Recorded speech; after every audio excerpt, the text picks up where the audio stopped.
me here. Thank you so much. And thank you so much for Infant Massage USA for inviting me and letting me share my story. Um, Thank you all for being here. I know that this is a busy time of year and there are a lot of competing priorities. So I appreciate the time you're taking out, whether you're professionals or parents interested in learning about infant massage. So yeah, I'm here to share a little bit about my story. So infant massage has actually been part of my family for many, many generations. I'm actually from India. And so there it is very common for a midwife to come to the home and massage mother and baby and bathe them for 3 months. And the reason is because that they see that, birth is a physical demanding process. There could be emotional trauma. There could be a lot of things that happen that we need to address. And so it's one of the many practices around the world that are absent in America. Unfortunately, we have almost zero postpartum care, and we're seeing the detrimental effects of that in our communities. We have very high rates of postpartum depression and anxiety, even suicide, which is the #1 cause of death of mothers after birth. And so there really is a huge void in America of postpartum care, and infant massage, unfortunately, is another thing that is absent in America. And so when I came to this official journey, like I said, it's part of my culture. My mom massaged me and my 2 sisters and all of my nieces and nephews, and now my 2 daughters. And so, like many things in our culture, we take it for granted, right? So, oh, that's something that we do. It's nice, it's cute. But I left my job about 3 years ago in official capacity. Thank you all for, I love to see faces. In an official capacity because I was getting so bogged down in sort of the politics of work and not so much the reason that I got into nonprofit work and community building. And so when one day my husband said, "You are an empty shell of the person you used to be," I realized it was time to go, even though I didn't have a next step in mind. And I had always planned to go back to work. But I had read an article in a magazine, an Indian magazine, about infant massage. And I wondered, I said, wow, like I've seen the benefits myself in my family. I wonder if mothers in America know about this. And so, I went to Google, and sure enough, there was a training that was coming up. And Linda Storm, who I'm excited to see here, was my instructor. And I was in a room of NICU nurses and physical therapists and massage therapists, and really just amazing, all women, talented women who were there to learn about the power of infant massage. And I'm going through the training, learning so much from them and Linda about the science, and realizing, oh, this wasn't just a nice thing in my culture. There's a real power to this. And then I actually experienced, as the beauty of fate would have it, that week of its power. So my daughter at the time was 2 years old. It was day 2 of training. We had just learned the Gas Colic Routine, and she woke up at midnight crying and screaming. And as a parent, you were able to start distinguishing between the types of cries. And my husband and I were like, well, that sounds like a gas cry. So we jumped out of bed, and, normally we would have given her gas drops because we tend to want to go this natural route as much as possible before having to have another intervention. And I said, well, look, I just learned this Gas Colic Routine. Should I try it? And he said, sure, why not? And so I did. And of course, as a new mom, and as mothers often feel, I had all of the doubts and like, oh, what if this doesn't work? What if I hurt her? What if I look stupid? All of those things that come to mind. But I just, let me just do this. And I'll tell you, and I share the story a lot, that in less than a couple of minutes, she, I did the routine. She exploded, so much so that we both jumped into the shower because there was no point of wipes. And we came back out, and she exploded again, and we went back into the shower and we got cleaned up. And then the third time she had another blowout, which did not require us to go into the shower, but we literally cleaned her out by doing something that was natural and holistic and not harmful to her at all. And she was cleaned out and slept beautifully the rest of the night. And so in that moment, of course, I'm feeling, oh my God, I just did that with my hands. Like, let me try on you, husband. He was like, no, get away from me. But I've used that since then on her. She's now 5. I now have a 10-month-old. I've used it on my husband. It's super powerful powerful and effective. It's the number one thing I hear from families when I teach, because, you know, how babies' digestion is tells you how their health is. And the doctors often ask, how many diapers do they have? So that's like sort of the number one you know, message I get, whether text or email, like, oh my God, she blew out, she eliminated right away, she was constipated, now she's healthy again. So that makes me feel really good. And I learned it firsthand. And I think that's why it's even more powerful, because not only am I teaching it, but I'm experiencing it with my girls. And so when I teach families, every time I'm surprised, and even when I do it with my own daughter, with my 10-month-old, she was experiencing acid reflux around 2 to 3 months. And the ENT said, prescribe some medicine. And I said, okay, well, with my older daughter, we did this. She had taken Zantac. They said, oh, no, we don't prescribe that anymore because it causes cancer. And so, of course, I'm livid, because why would you give me something? And so I said, you know what, we'll take the prescription. Let me try this first. And I did massage, and I drank chamomile tea, and I used a gas colic oil, and she was relieved of acid reflux. And I just feel like you know, many times we're sort of disempowered as mothers to know what's best for our kids. So we know what might help them, but we will often defer to the experts and the professionals in white coats. And sometimes, like in my case, it could be to the detriment of the baby. And so I've become really passionate teaching so many families and hearing their stories.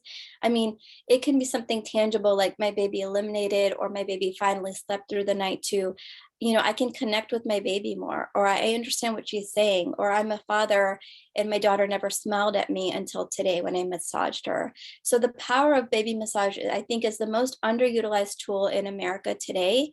And the benefits are far reaching. So not only are you helping your baby in the short term, which is, as a parent, you're just trying to get there every day, especially those early days, but you are helping them for a lifetime. So we talk a lot about, you know, and it helps you understand your body more. It helps you read the signs that your body is telling you. Often when you know, we know that America's a touch deprived country, even before COVID, we look for that. Like it's great to tell our kids that we love them, but they need to feel that we love them. And so as I was going through the training when my daughter was 2, she did reject my massage requests sometimes, but what I learned in my training, and which I've remembered, is that it's their body, their say. Even if it's mom trying to do loving touch, she has a say over saying yes or no of who touches her or how. And I think through that process, I've taught her, okay, this is your body. This is when your body's signaling there's an issue. And this is your body telling you when it has a need that needs to be met. And you don't have to seek elsewhere, relationships, you know, other things to get those needs met. We also, as we mentioned, the Mom Meets World and Minute Massage. My husband is a mental health clinician. He was working in the jail. And he said every issue he saw with these adults that were coming in for mental health, addiction issues, homelessness, it all went back to attachment in childhood. Attachment in these first, of course, the first few months, but definitely those first few years of your child's life are so critical to the rest of their life. In the Latino culture, they talk about the first 40 days impacting the first 40 years of baby's life. You know, Oprah interviewed somebody that I had on my social media who also talked about the importance of nurture and attachment and loving touch in those first few months. So the importance of loving touch, it's it's the first sense that develops in utero. It's the last sense that leaves our bodies. It's the only sense that we can't live without. And yet it's the most underutilized, underappreciated, understimulated sense. And so I talk a lot about, yes, you can help your baby sleep better and help with gas colic, but you're going to help your baby relieve stress. You're going to help your teenager understand what loving touch is. You're going to understand or help your senior or your adult know, hey, I need a massage today. And massage is not a luxury, even though in America we see it as that. In many countries in the East, massage is more holistic preventive health care. Like you can avoid so many problems if you take care of yourself in a more preventative way than we do in America. And so I think it's really important for people to understand that massage is not just what happens to your baby now, but you are setting them up for a lifetime of better health, of bonding, of happiness, of relaxation. And then they're going to do that with their kids, and it's going to go on for generations. So, you know, the money, say you're spending money on a class or a course, like you're getting a million times that in return by massaging your baby. The other very important thing, first of all, you never get too old to receive loving touch from a parent, but it's never too late to start. And the power comes from making it a daily practice. Like if you just do it once in a while, it's not like going to hurt them, right? But you want it to make a daily practice for them to really benefit. And so the other thing that we really talk about is how you can massage a growing child. How can you massage your teenager? I was presenting to my doula, and she realized that she was touching her son, who was a tween at the time, less than her daughter. There is a huge stigma in this country with men touching each other in a platonic way, and we are seeing the impact of that. The only time that men can touch each other acceptably is on a football field, is on a basketball court. And that's really unfortunate. Our boys and our girls need that loving touch throughout their entire life. So you won't see a dad saying, let me like give you a big hug for that wonderful job you did on a test, but he'll hoist him up on his shoulders after, scoring in a game. And that's something else we need to change. We have to change how we see touch in this country. And I'm not talking about Me Too. Like, obviously that's a problem, but it's sort of like the pendulum has swung the other way in a very extreme manner. And we're seeing that. So when people are touch deprived, there's more aggression, there's poor health, there's more violence. I mean, we're seeing school shootings at an alarming rate. Like our kids and our families are touch deprived and they are screaming for a touch. I know for me too, during COVID, they were talking about skin hunger. Like people miss just hugging each other. And that's not something that you can make up for in any other way except from touch from a loving parent. And so the importance of like I said, the power importance of baby massage goes way beyond baby, and it goes way beyond these health issues that it can very tangibly help. So I am definitely on a mission with all this great support to teach it to as many families, to get rid of the stigma of touch, to help people understand that boys need touch as much as girls do, to know that it's not just a cute thing you did when your baby was in diapers, but touch is part of our family's culture. Like I want it to be a part of people's lifestyle. My daughter, who was a very strong-willed 2-year-old, now and very quickly started asking for it. So now every night she wants a massage, or she massages her little sister. She massages me back, which is another great benefit of massaging your kids. Like they start seeing themselves like, hey, I don't need to go to the medicine cabinet. I don't need to go to the doctor right away. Let me try this first. So there are just so many things that you can do, and it's all at the power and at the tips of your fingers.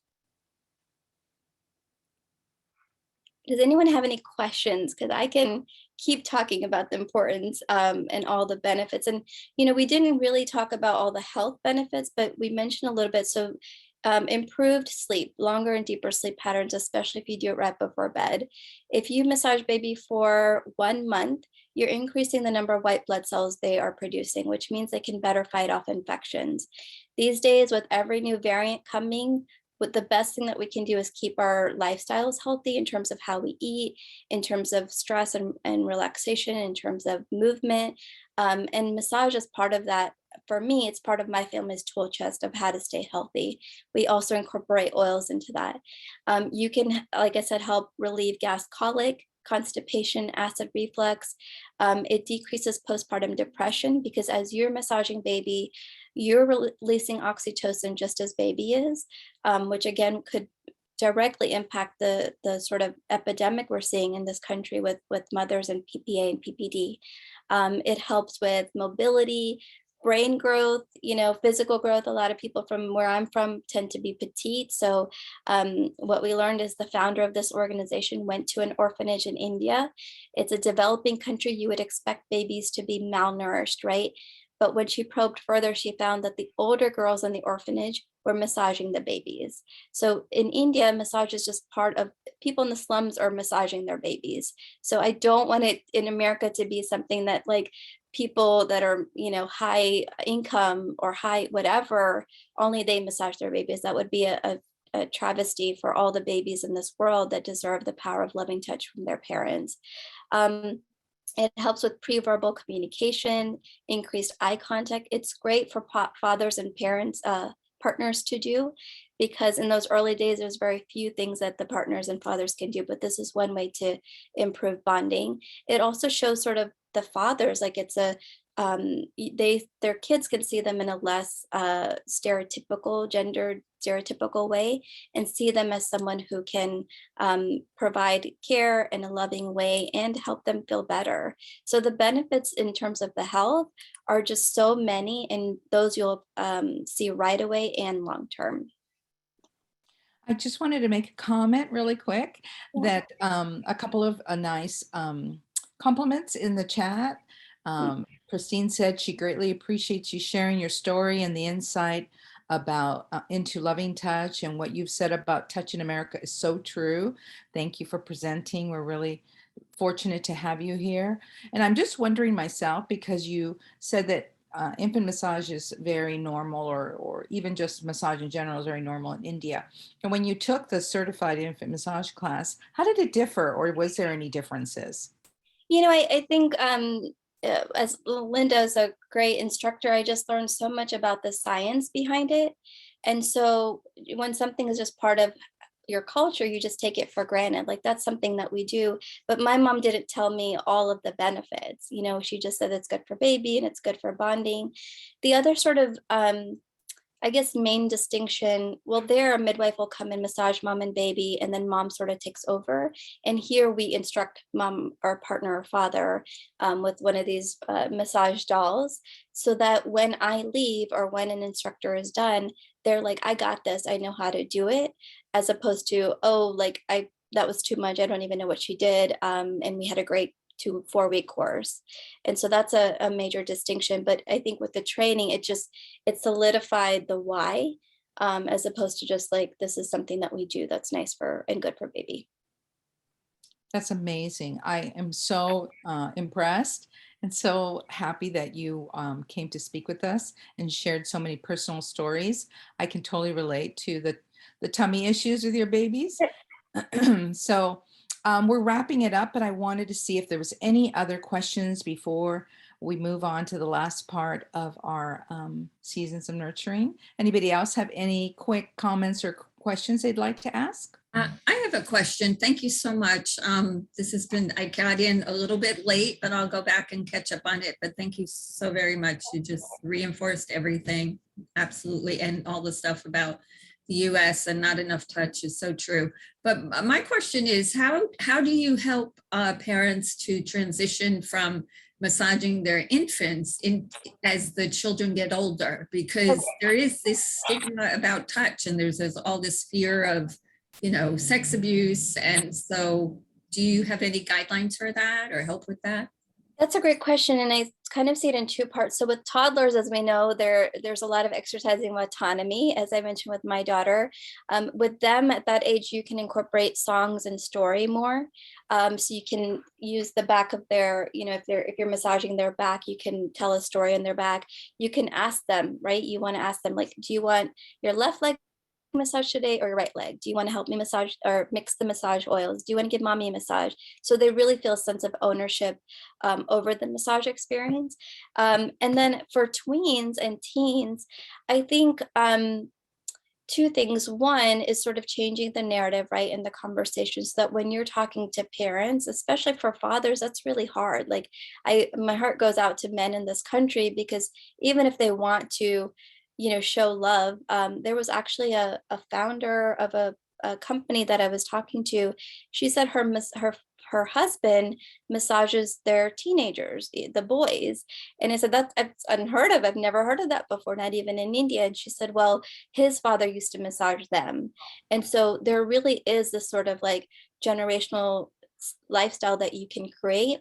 I think what happens in the family, that's obviously everyone's personal business, right? Like you are experiencing greater bonding, greater tightness, greater communication, and that's going to trickle out. So if your family of, you know, teens is coming to you like, hey dad, like I had a really rough day, like could we just, and you can even change the name if massage sounds like weird, you know, like could we just like you know, connect right now? And that could mean like, hey, let me just massage your hand because you had a rough day at school, or like hey dad, could you teach me how you do that foot massage or that back massage? I want to like do it on myself. We can also create a culture of self massage, of Vyanga. I do that every night before I go to sleep. Just a couple of minutes massaging my feet helps me sleep better. But I think once people in your sort of orbit see like, hey, this family seems really tight, like they have great communication, they have great trust, they have great bond. Because the truth is, from what I learned from my husband, there's a lot of there are a lot of um, things that we can seek out when we don't have our needs met, right? So that can look like addiction to drugs. It can look like addiction to alcohol, to sex, to gambling, to, spending money. All of those are coping mechanisms because we don't have that attachment from our family that we need. And so if a family is really good at making that a part of their family's lifestyle, that's going to be seen and sort of reverberate out to other people when they're going to say, what are you guys doing that's so right? How do your kids come to you instead of going to their friend? How do they talk to you about drugs and alcohol instead of being scared to do that? I didn't grow up in a family where communication was a big deal or really encouraged in that way. It was more like, you don't do these things and that's it. With my daughter, I want to do that differently. And I want her to know that through these experiences of connection, that she can share with me like, hey, I'm curious about this drink, like I want to try it.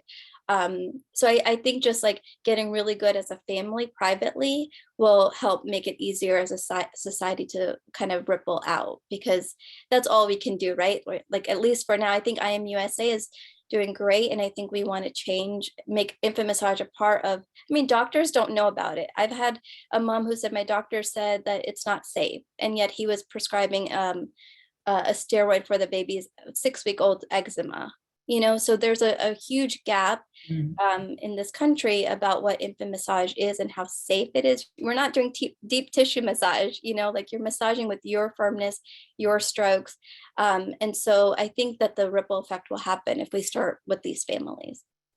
Thank you so much for that. And thank you for just the huge elephant in the room that healthy touch needs to be destigmatized. Yeah. Healthy touch needs to be seen for what it is, and it's our life force. It absolutely is. It So, absolutely is. Like we you. would die without it. So thank you, Anne Marie. Yeah. Thank you. So much. Last question, maybe you could answer it in about a minute or so. So someone asked in the chat, if you offer classes to parents with children over 12 months of age or beyond crawling, and if so, how well are those classes attended? Yeah, so fewer than the infants, of course, because I think part of it is people think that when it's baby massage, right, it's called infant massage. So that's another sort of misnomer. It should just be like massage your kid until they're old. But the strokes themselves don't change with the age. So there's over 30, 40 strokes. Those would stay the same no matter what the age is, but how you massage your child would look different. So my 5-year-old, I might say like, hey, let's read this book and let's act it out on your legs or on your back today. She's 5, obviously she's not as like, energetic as a 2 or 3-year-old, but you can do the same strokes, just how you do it is different. So, and that's actually one of my goals for next year, to create more resources for families to massage that age, that toddler age, because that age they have the growing pains. They've got a lot of that pushing back, and I know it's hard for us as parents too, and I think it would be really helpful if massage was part of their nighttime routine as well. Wonderful. Thank you so much. You did just an amazing job. We're just so excited to hear all of your stories, and yes, we need to do something about the stigmas and then don't do it. Don't do massage to older kids. So yeah. Thank you so much. We appreciate you being here. Thank you everyone for attending. It's my pleasure. Thank you. All right, everyone. So each and every year, obviously, we rely on generous donations like you to help us continue our work of providing nurturing touch and a communication in our community. So if you feel compelled and you'd like to donate today, these are some of the things that your money is going to bring for us. And that is supporting programs like infant massage classes to empower parents and caregivers, encouraging research initiatives to improve the well-being of babies, providing programs like infant massage classes to empower parents and caregivers. And all you have to do is really go on our website to www.infantmassageusa.org/season of nurturing. And we would really appreciate that. Please take a moment. I know Giving Tuesday just passed, but let's make this Giving, Thursday. I want to show just a couple of really short little stories. First, I'm going to start with Daisy, an occupational therapist and certified infant massage therapist. So let's see her story.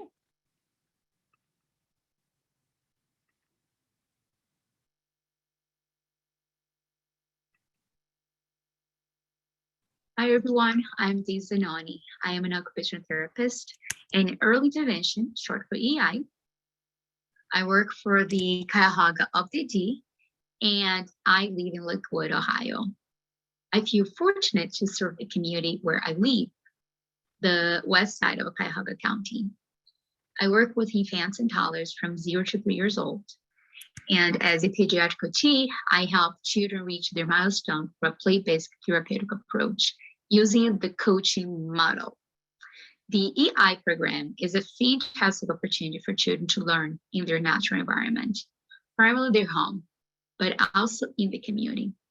I have done numerous visits in the library, parks, playgrounds, daycares, and stores. Yes, grocery stores. At times, it doesn't even feel that I'm working, which makes a fulfilling profession. This model is backed by research on the basis that children learn best in the natural environment through their daily routines. On a personal note, I enjoy working with infants and toddlers. I feel innately motivated by seeing little ones reach their milestone. I enjoy the light bulb moments of when a child figures how to roll, to reach for a toy, or learn to sit up on her own with good balance, and of course, takes the very first step without support. It is extremely rewarding to see parents empowered with the strategies that will nurture those accomplishments. It brings lots of smiles, and as we all know, the smiles and giggles are contagious. I get to laugh a lot. I feel rewarded with my family happiness, which leads me to share a lovely story. I'm here today to share a story of how the benefits of infant massage impact my practice and the lives of families that I have the pleasure to coach. Well, in the ideal perfect world, mom and dad are in love. And life together is so beautiful that they decide to grow and add a new member. Boom, they get pregnant. They announce their pregnancy on Instagram, Facebook, all the media outlets. They throw a gender reveal party and have a lovely baby shower and plan every little detail of the nursing carefully. Thoughtfully think of a name. They are excited and often anxious with every OB/GYN appointment and totally looking forward because they enjoy hearing the heartbeat. And of course, the most important of all, and then I believe that everyone here can relate with this, what we're looking at every doctor appointment is for the doctor to say, everything looks okay. That's the picture of the ideal world. In contrast, we have an undesirable but common reality where mom is dependent on opioids or other types of illicit drugs. Drugs used to numb or soothe a pain, and at times it is an emotional pain, not only physical. It can be a helpless feeling of hopelessness in which she finds that the only solution is another dose. Often mom tries to quit using opioids, especially when she learns that she's pregnant. Please keep in mind that often the addiction started from using a legit prescription drug, which leads to mom becoming addicted. Once it's addicted, it's a very hard thing to quit. And there are so many barriers that makes it even harder. There are relapses, and often relapses leads mom to abandon prenatal care. At times, the treatment is a controlled dose of opioids, which can also lead to a newborn being born with withdrawal syndrome. Some moms are afraid of seeking any type of prenatal care because they fear getting in trouble with the law, and they continue using opioids. And that's the story of a little Charlie. Grandma received a call from a social worker with DCFS. In the call, she learned for the very first time that she was going to be a grandma again. She was asked if she can be her grandson's caregiver because he was in custody of the county. whenever a child is born addicted in split in foster care, they always tend to look for a close relative to watch out for the baby or the child. Well, Charlie was born, and right on his first hours of life, he tested positive for opioids and THC, which is pot. He was immediately placed into the foster care system. It was just for the time being while mom underwent detox, parental classes, and other requirements for being reunited with her son again. Grandma was also told that her grandson was born addicted and needed to stay hospitalized to undergo withdrawal for a couple of weeks. In the meanwhile, in the matter of a week or two, Grandma preps the house for a newborn. And she undergo background check and learn everything she can about caring for NAS infant. NAS stands for neonatal abstinence syndrome, which was childhood diagnosed. For CDC's tests, per every 1,000 births, 7 babies are diagnosed with NAS, which means that for every 19 minutes, 1 baby is born with NAS. Babies with NAS can be born with low birth weight, difficult to soothe due to dysregulation. They just have a huge hard time with the interact with the environment, and anything of the environment.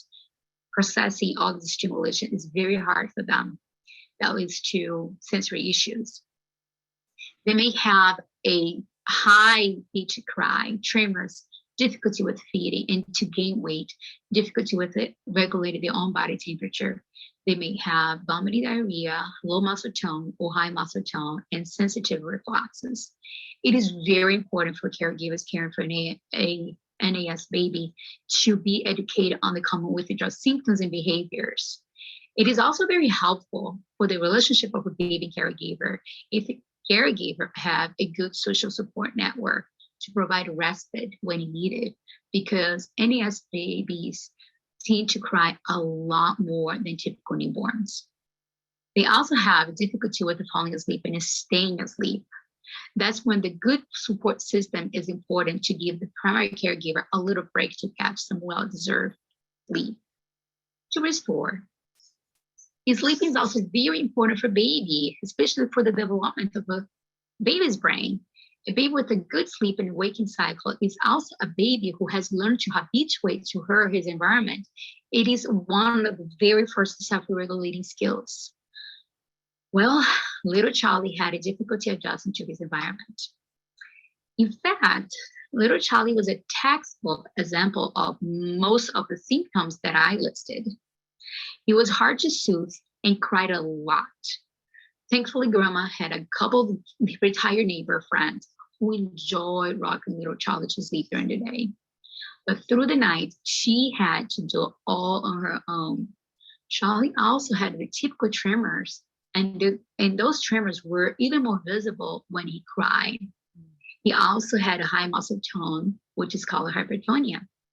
Charlie had stiff limbs and was very noticeable during diaper change, bathing, and dressing. He had projectile vomiting, also due to reflux. And for that reason, he had to stay upright after every feeding. Even at times, the way he got fed was like upright, not in cradle position. He did not like cradle at all. He also had the typical high-pitched cry, and it was very difficult for him to fall asleep and stay asleep.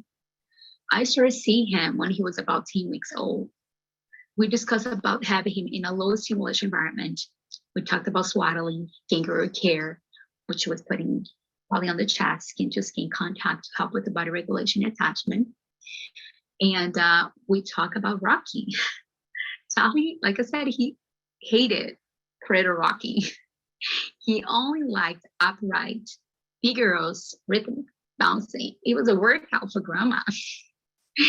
He was very specific on how he wanted to be soothed. I told Grandma infant massage, and after the very first week doing only feet and legs, he was right off the bat starting to sleep better. Sleeping was the first noticeable benefit.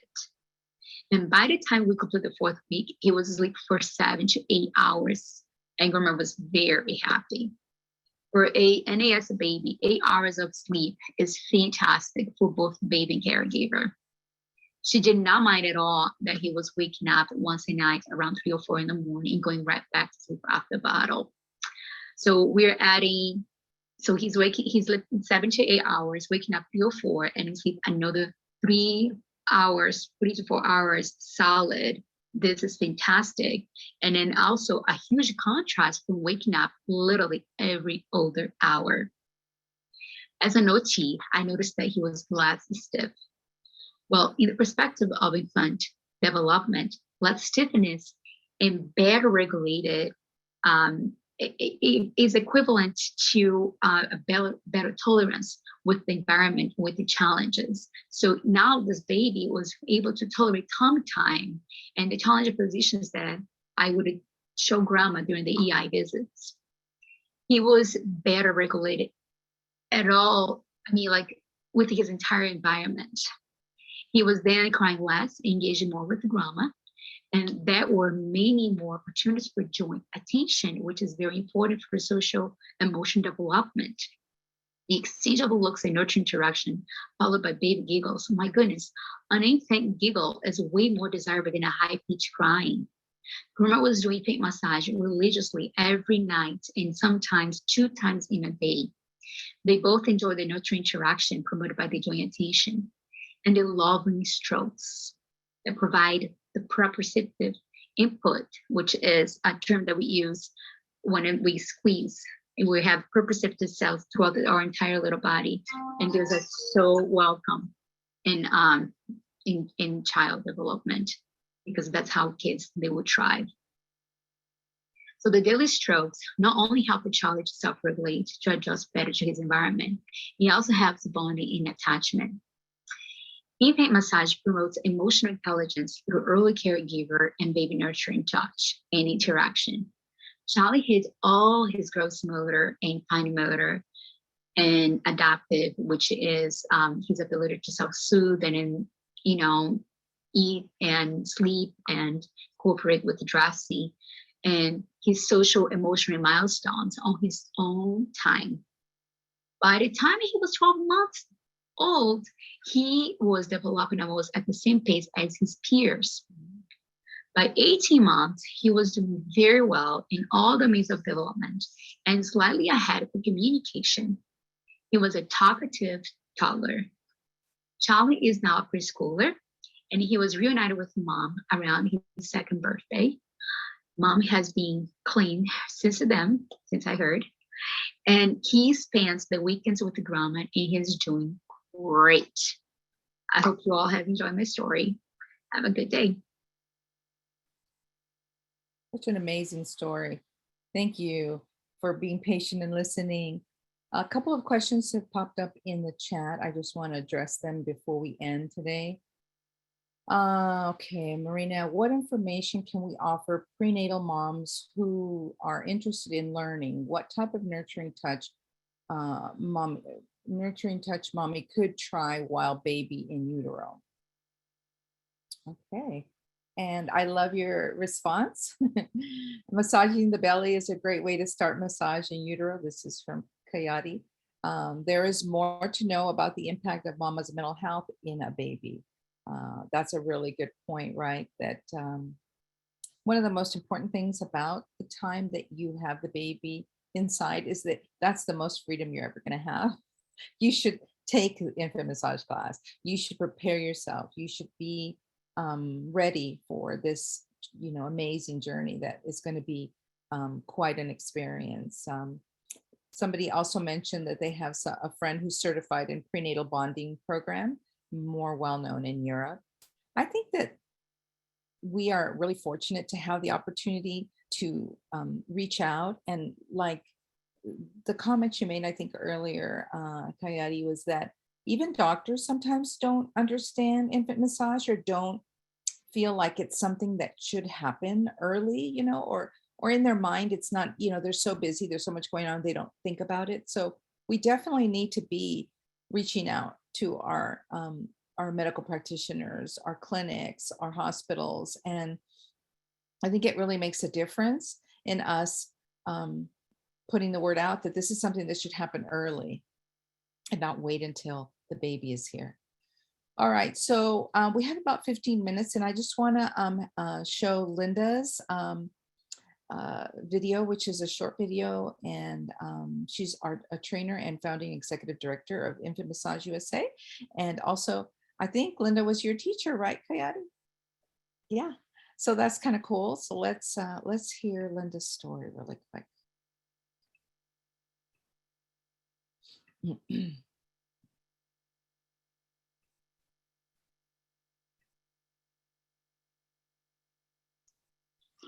Hi, I'm Linda Storm.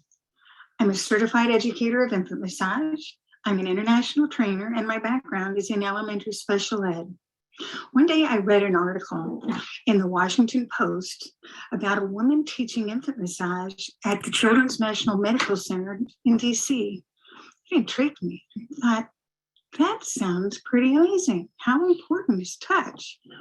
I read more and I did some research, and I found that there would be a training that would teach me to help parents that was going to be held pretty close to me. Oddly enough, a friend of mine read the same article. So we decided that we'd take the training together, and which we did. And I got so excited. It made so much sense. Here's me being able to introduce parents and help have so many benefits from touching their babies. So we came back and we completed all we needed to do to become an international trainer, or to be certified educators of infant massage at that stage. And so trying to figure out how we're going to find all these parents and babies, and we tried different things, and we were trying to reach every parent and baby that we could, and we got busy. It was so much fun helping these parents and seeing the difference in the families. And then I realized that there are more babies and parents out there than I could reach. And I thought, what am I going to do? How can I reach all these parents and babies? And I thought, I need some people to help me, which led me to think about, oh, the way to do that is to become a trainer, which was scary, thinking I'd have to teach for 4 days, and that's a lot of material to share. But I thought, I got to do this. I've got to get some more people to help me teach the parents. So oddly enough, when I called the office, there's a training for trainers going to be taking place in a few months. So I got all my material together, I sent it into the office, and I was accepted to attend the training. So after the training, I completed all the requirements to become a trainer, international trainer. And so that just started me moving along, reaching out there to reach more parents through these students that I could teach. And over the years, I've had the opportunity to reach many students and parents. And what I'd like to do is just share with you a few stories of these families. So one special family I worked with early on after being certified was a grandparent with her granddaughter who came to class in a special wheelchair. She was probably 2.5. So we laid her down and we started doing the massage on the legs, and she started moving a little bit. And I was just watching to make sure she was comfortable and that she was making such lovely sounds. And then I looked at the grandmother, and she had this startled face or astonished face. And I said, is everything okay? And she said, yes, she's never done this before. I can't wait to tell her mom. And wow, okay. And then in another class I was teaching, the baby was really busy and active, and the mom was trying to do the massage, and I was hesitant. I was very watching the mom, but pretty quickly the little ones started calming down and relaxing the massage. And here's this mom's face of just started to glow. And she was so happy that her baby calmed down, because her baby just didn't calm down. It was just one of those really busy babies.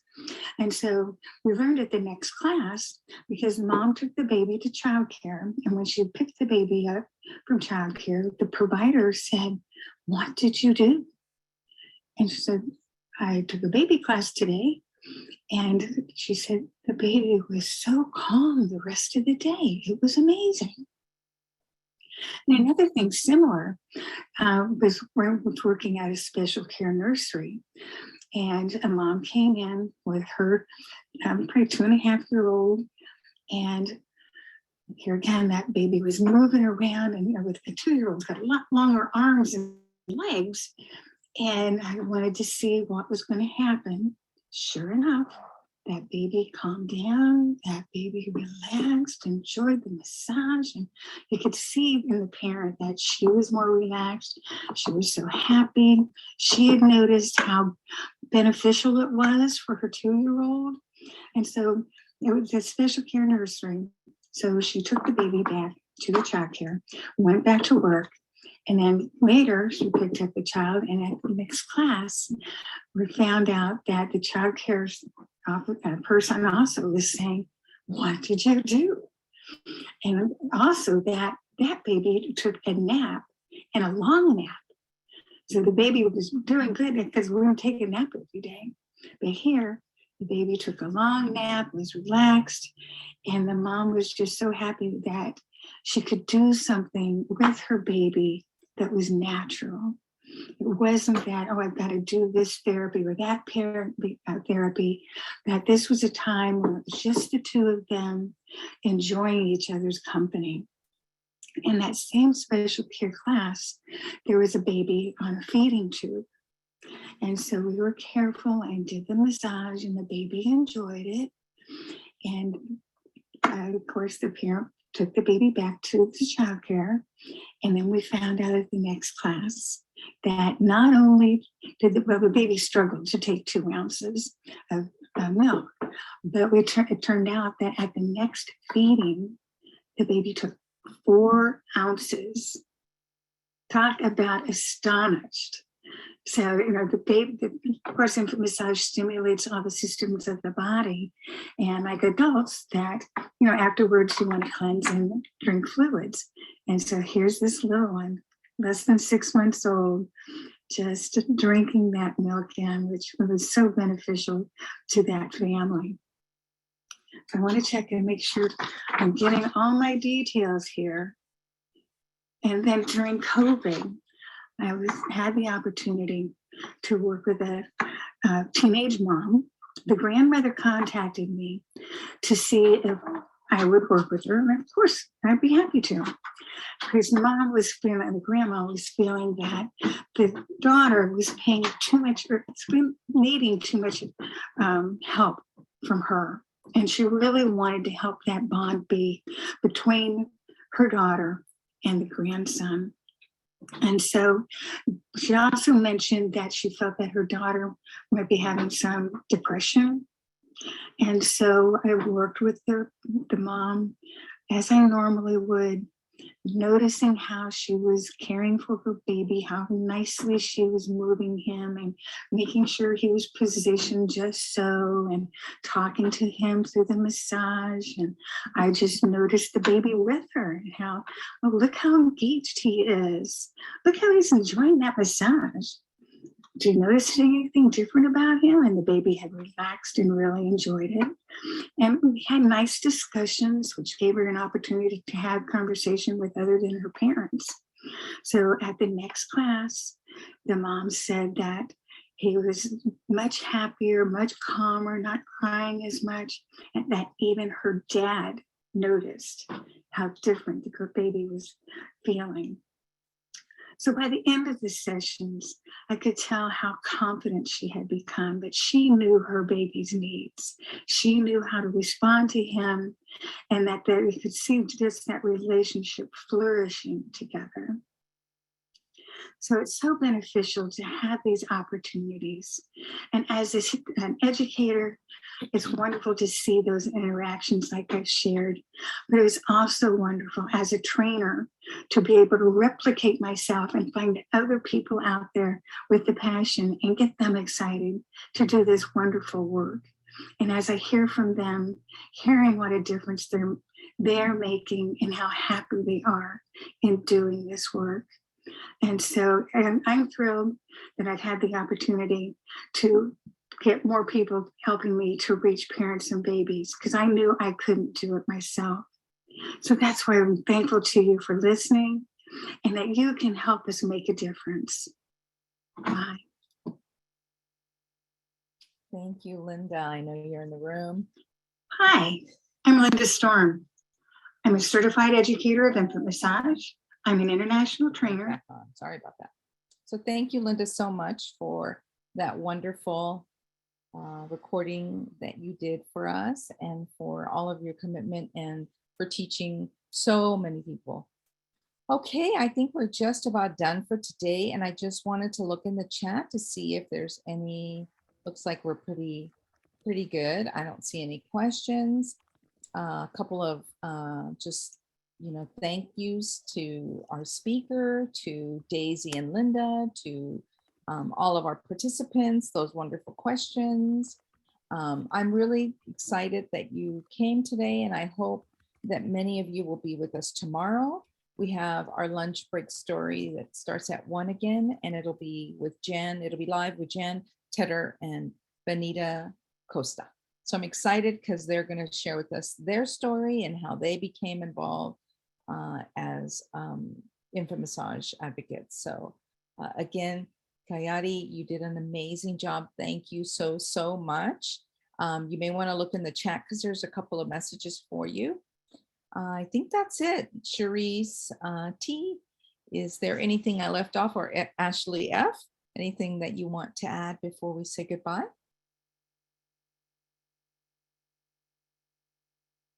No, I just want to thank everyone for coming. I think that these stories are so impactful and encouraging, and just showing how nurturing touch can change the world. So I'm looking forward to seeing everyone tomorrow. Yes. Anything from Ashley? No, we're good. All right, everyone. We'll have a wonderful rest of the day. I look forward to seeing some of you back here tomorrow, or all of you back here tomorrow. Have a great day, and thanks again for supporting us and being here to listen to our stories. Have a great day. Bye. Bye. You're welcome.